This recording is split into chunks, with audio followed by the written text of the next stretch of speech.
Saul Canelo Alvarez versus Amir Khan.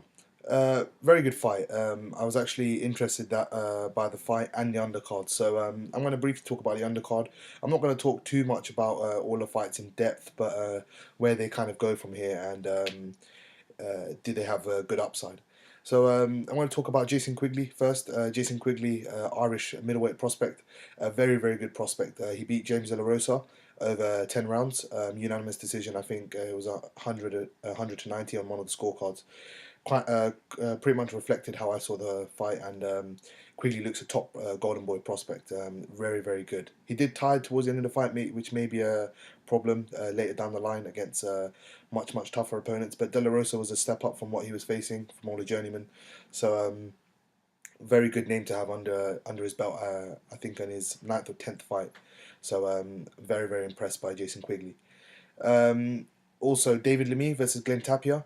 Very very good.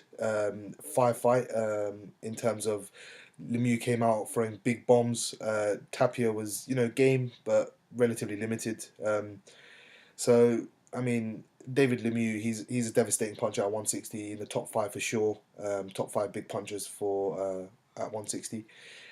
He's still got a lot to offer at 160, and I think him versus Canelo would be a good match. Him versus Jacobs, that might be a good match if Jacobs doesn't get on his bike and opts to stand and trade. Um, Billy Joe Saunders might be a good match, although I think he might struggle a lot with his movement.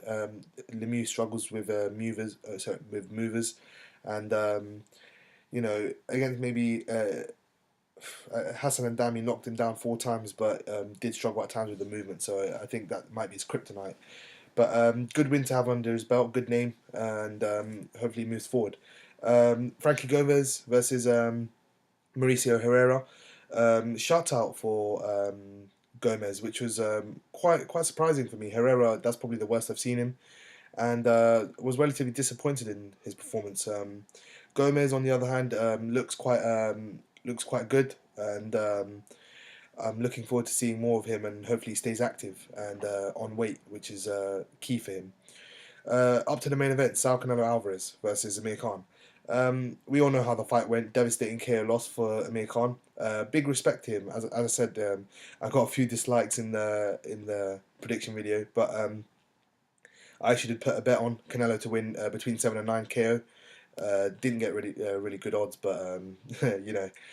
I guess I got the prediction right. I did think Amir Khan would be winning the fight, and he was winning the fight. First four rounds, I thought he boxed magnificently, and Canelo really struggled with his movement. And you know, I think in the fifth round, a subtle change. I think he was trying to go for timing more than anything, and he caught up with Amir Khan and did hurt him in that fifth round, and sixth round eventually took him out.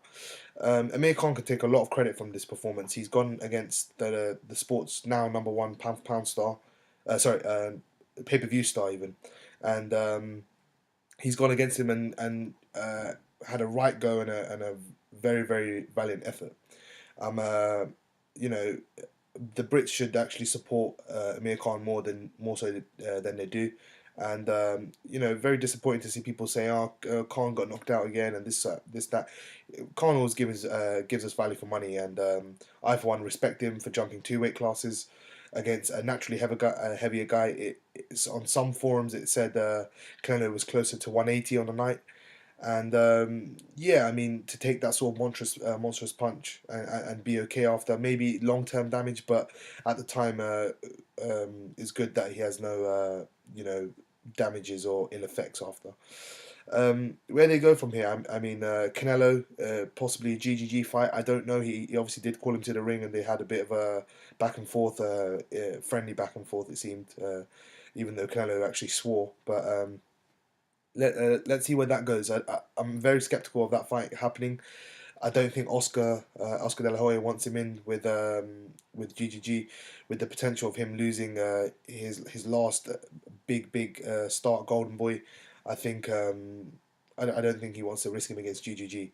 I do hear some people saying GGG's on the slide, and he hasn't obviously fought the opposition and that sort of stuff. He's 33, I think, but for me, it's not about opposition. It's more about I don't know if they want to wait for GGG to get old, or they just don't think they can beat him, or I don't really know the situation. I think Canelo wants to fight him, but I don't think De La Hoya wants him in with him. I think he knows what will happen to him. I think very much so GGG will beat him. I'm of that assumption, and I'm gonna go with that.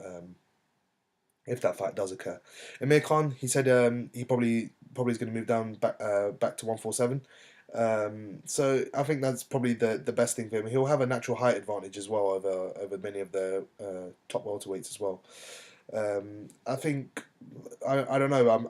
I've been hearing a lot of rumors that Floyd Mayweather might come back, and he's obviously trademarked TBE 50 and TMT 50, those sort of trademark logos, and I'm gonna say he's probably gonna face Danny Garcia in his next fight when he does come back.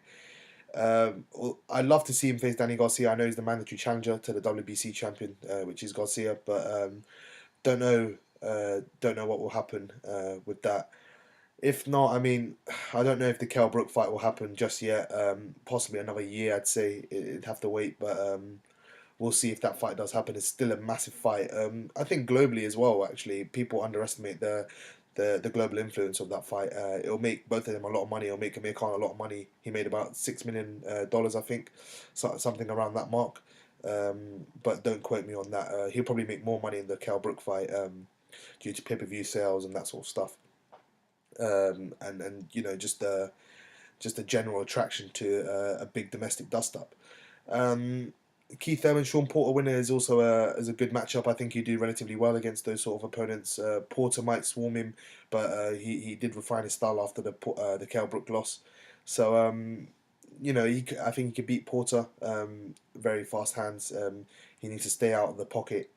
And Thurman, I think he could definitely beat. Thurman, I think is he's good. I like Thurman, but I think he's very very tight at 147, and I'm actually betting against Thurman to lose this fight.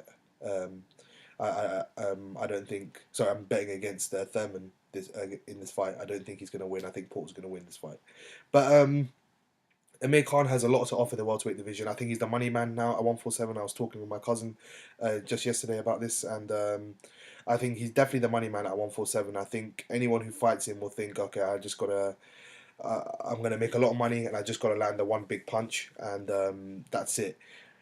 So there's a lot of financial incentive to fight Amir Khan, and also the fact that he's quite beatable as well. So yeah.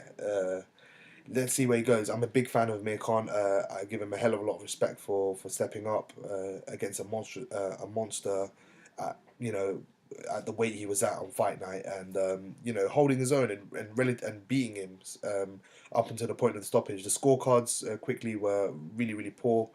I think he was only winning 49-48 on one scorecard, which was appalling. I thought, for me, it was quite clear he was winning four of the first four rounds, and then lost the fifth, and the sixth obviously got stopped.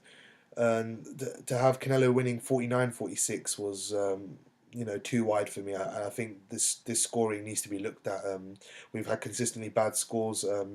Not just in the UK or the US, but in Germany. We've had it everywhere across the board. So I think the sanctioning bodies really need to look at the judging. It's been, quite poor recently. But yeah, both got a good upside. Canelo's got a good upside, very good fighter as well. So both got a great upside. Amir Khan can move them back down to welterweight and be a force there as well. Let me know your thoughts on all of these fights, the undercard, the main event. Where do you think they go? Where do you think they go from here? And yeah, please do comment and let me know your thoughts. I'm interested to hear you guys' thoughts. If you enjoyed the video, please give it a thumbs up, subscribe and share so it gets out to our larger boxing audience. And yeah, speak to you guys soon. Peace.